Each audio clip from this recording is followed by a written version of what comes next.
Hello friends, how y'all doing? Cliff McNabb here with you, back here with Terror 2.0 on the Tropicana Express. David Wells is fixing to put her on the dyno. He's got his nitrous working correctly now. He did end up having to change that one gas solenoid. He flowed his pump in to make sure he's 10 PSI.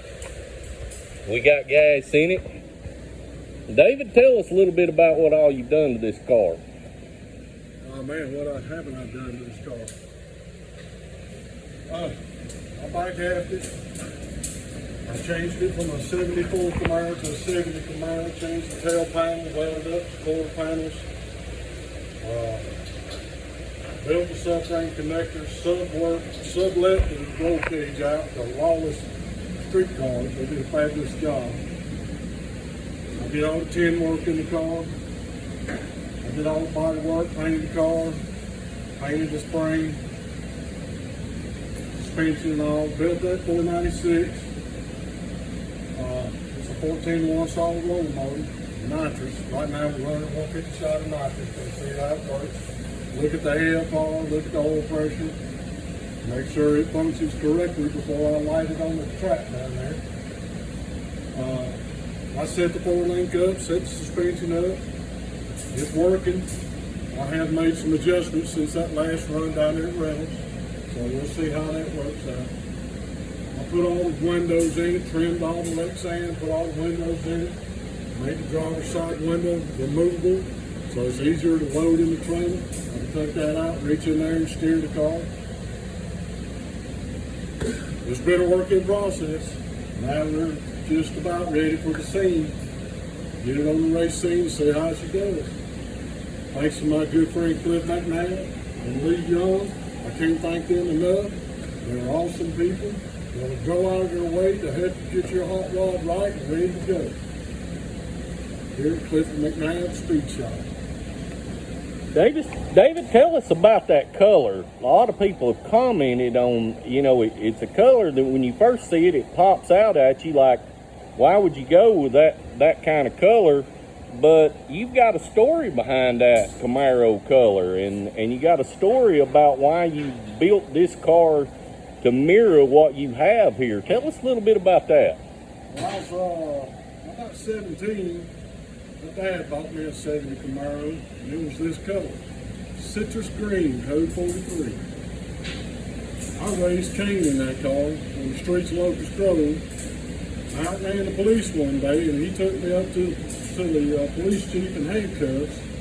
And the police chief told me I was terrorizing the streets of Locust Grove with that damn green Camaro. And he was going to fix it where I couldn't never do it again. So that Camaro pretty much had a nickname of being terror, because it terrorized the streets everywhere I went. And when I wrecked that car and I let it kind of slip away from me, I always regretted it. And I've always wanted another one. And I built this car, just kind of 2.0 to move on from that car. Well, if I'd still had that car, it'd probably be like this right now, on the drag strip. David, tell us how come we have that funny looking exhaust pipe coming out the side with that sensor. What is that sensor about, and what is that exhaust pipe sticking up in the air for? Well, I made the headers on this car, and I wanted them to be thinner exit headers, but they're too short.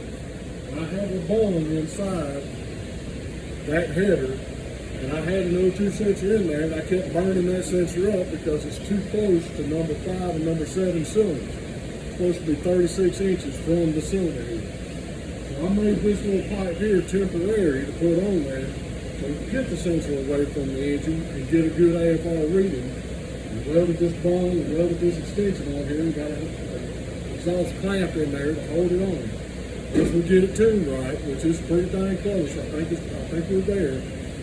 I'll remove this, and I'll just put the sensor inside the car because I can't run it in the header. And it'll look right again. Good deal. What size tire are you running on that tractor? On the front? Yes, sir. That's a 27-inch, 4-inch wide Hoosier front runner tire. Okay. And then on the back, we got 29 12s, which is 29.3 inches tall and 12 inches wide. Okay. Very good, very good.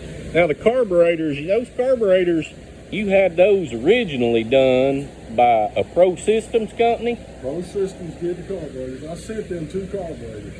The 2 carburetors I sent them didn't match. They were 2 different Dominator carburetors. And I gave them all my specifications on my engine, told them what I was doing. It was going to be a nitrous engine. They built me 2 carburetors. I don't even know if one of them is the same carburetor, but they built me 2 1150 CFM carburetors for the 2 carburetors I sent them and sent them back to me. And really, the jetting of these carburetors is spot on for the AFR. All I've had to do is adjust the air fuel mixture for the idle circuit, try to get the skunk better, and set the idle up a little higher. But Pro Systems did a fantastic job setting those carburetors up for my application. If you need carburetors set up, you send it to Pro Systems, and I guarantee you when it comes back, it's going to be ready to go. Now, original horsepower rating on the car when we first brought it here to McNabb Speed Shop was around 617, I believe. 660. 660. And we've bumped that up to 794 corrected. Yeah, about 794 corrected as far as what we actually came up with, what the Mustang tells us. Yes. We thought maybe 838, and then I went on a wild goose chase and jacked it up to 880, 883 or something. But realistically, probably right at 800 on the flywheel. You know, how do you feel about the car at this point? I'm tickled pink. I mean, now that we've got it up here on the dyno, we've made some adjustments, made some corrections, made some repairs, and we've got this thing sounding like a top-tier dragster. I'm real happy with it. Good deal. Well, folks, that's how that came about right there. Terror 2.0. And I just wanted y'all to hear a little bit of the story behind this car. It's a beautiful car at night, in the dark. It is absolutely beautiful. Car is almost black, the way it looks. And when it comes into the lights and rolls up to the tree, it just absolutely pops. But anyway, we'll let y'all go here for today. And hey, for whatever you build, do it with love. Whatever you build, just make it safe. We thank you for watching Clifford McNabb.